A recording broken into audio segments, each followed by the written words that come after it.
up, everybody? It's Shannon with Random Tech Archive. Just wanted to give a final update and sort of review some questions that people had regarding the Spa-in-a-Box fix that I had. I think it was about a little over a year ago, maybe even more. So did this fix. It's going on probably a year and a half, maybe even more time. I don't even know. I'll real time. I'm gonna put right over here. So I had some questions and comments regarding, how certain things were done with the fix, and so I just wanted to go over.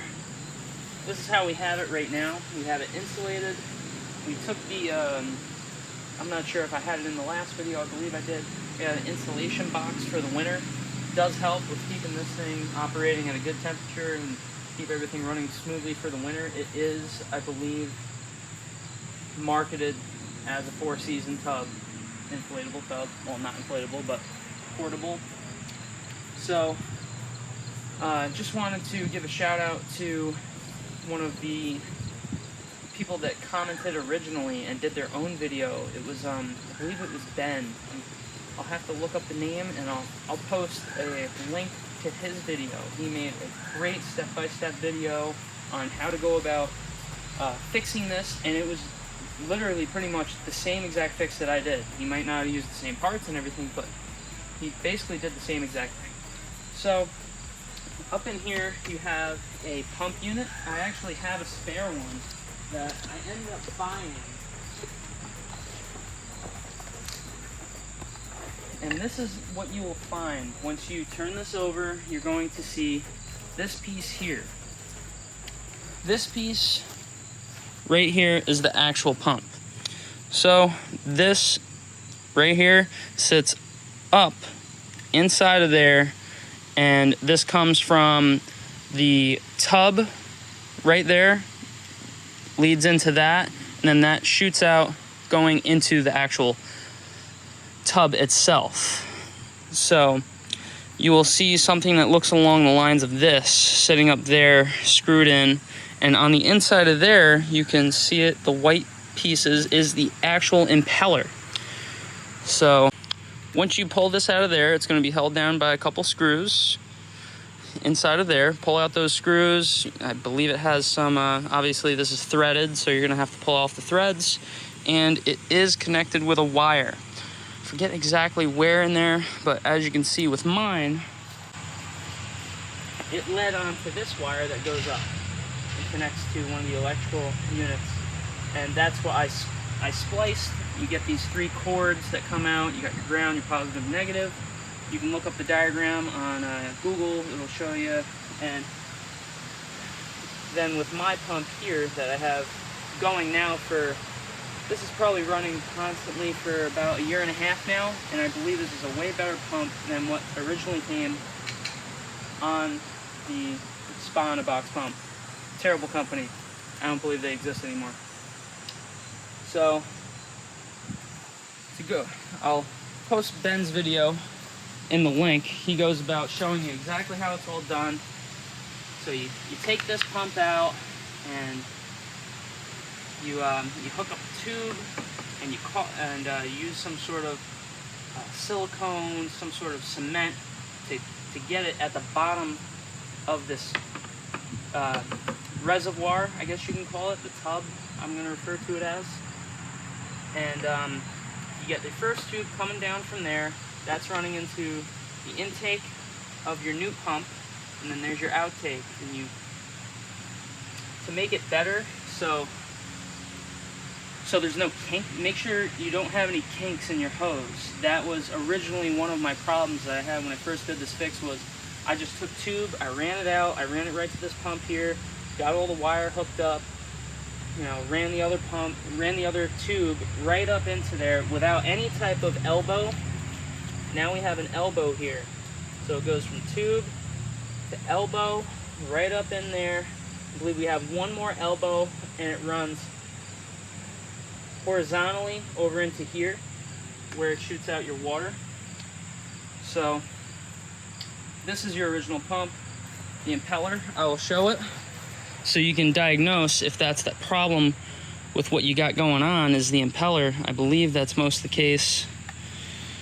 It's a cheap pump that they make. I believe it's possibly the same as some of those pond pumps that people have. So I'll try to take this off for you guys. Give me a second. You gotta take this nub off. So I'm gonna take the nub off.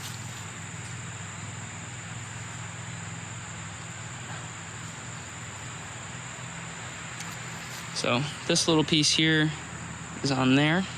You gotta pop that off. You pop these tabs, and it should pry off now. So you get that popped off, and there's your impeller on the inside. You can take this right out. It's a magnet, and it goes right in the middle there, and it should spin freely. It has some resistance, as you can tell. That's just where the magnets are lined up at this time. But originally, with how mine was this was completely cracked and inflated, and it was unable to spin freely. On one of my videos, somebody commented that you can get a new one of these impellers. I was unable to get another one. Maybe give it a try. I'm not 100% sure, but that would probably be a cheaper fix than going and buying the pump, getting the tube, getting the silicone, and doing all this. If you can just get an impeller, that's an easy fix. You pop it off, put the new impeller in, give it a try. That's originally what I tried doing with the pump when I first did my fix with this pump, with the spa-in-a-box pump itself. I originally got a different impeller. You know, they didn't work with me. They never got in touch with me again. Terrible company. I forgot the name. They're done now. So, you know, you can check back on the comments on my video and see if that other impeller will work with this. I'm not 100% sure if that person gave that a try and it worked or not. But, yeah, so you can give that a go. I originally tried doing that, but I had no luck. I bought a couple impellers. None of them worked with this system.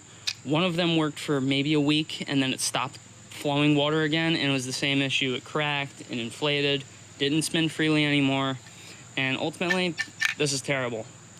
That pump has been, it's a hot water heater pump.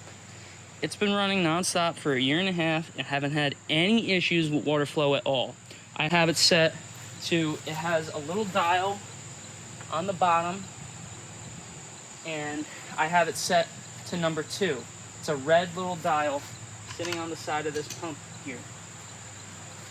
So I have that set at number 2, and it works perfectly fine. So what I'm going to suggest is take a look at Ben's video, give that a watch, because he did it better than I can do it with filming exactly what you have to do. You take the whole thing apart, pop this whole top off. There's a nut in there. You got to twist the nut with a screwdriver. You pull it out. Then you can watch his video. Perfect step-by-step guide on exactly what to do with this tub here. Stain the deck and everything.